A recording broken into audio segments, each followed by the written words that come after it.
Member from Carleton. Mr. Speaker, I rise today on a matter of grave, urgent, and time-sensitive importance. Your decision on whether to grant this emergency debate will be a life or death decision. And if you question that, let me share with you the statistics and the background. In May of 2022, the Prime Minister announced that he was granting the British Columbia NDP government an exemption to the criminal code prohibition on crack, heroin, meth, and other deadly drugs. In January of the following year, 2023, that exemption took effect, which decriminalized those aforementioned drugs and their use in playgrounds, hospitals, parks, transit, and other places where children and vulnerable people are exposed to the risks. The results are now in, and they are irrefutable.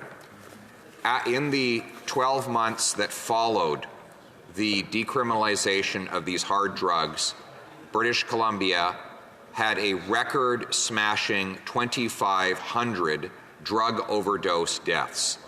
This represents a 380% increase in said deaths since the Prime Minister took office. In other words, in the period since these policies came into effect, we've seen drug overdose deaths increase by a factor of 4.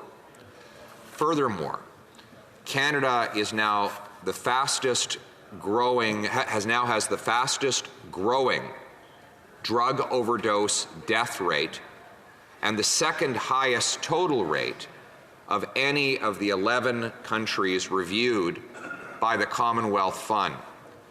In other words, people are dying as a direct result of these policies.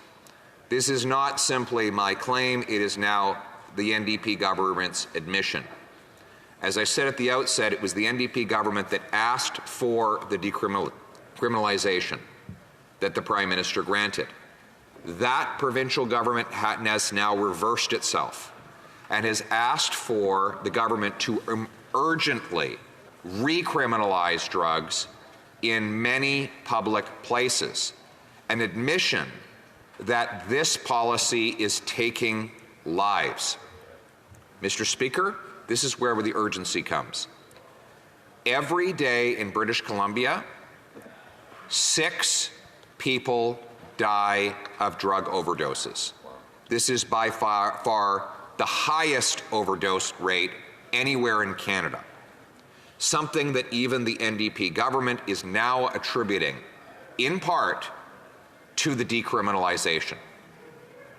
Unfortunately, that government needs the federal government's permission to reimpose criminal sanctions on those drugs, something that the minister refused to grant today, which means that even though the NDP government in BC wants to recriminalize, as I stand here and as the clock ticks, decriminalization is in place. Every single day that goes by before the Prime Minister reverses himself, decriminalized drugs will be killing people on the streets of Vancouver, on Vancouver Island, in the Lower Mainland, and in other places across the province.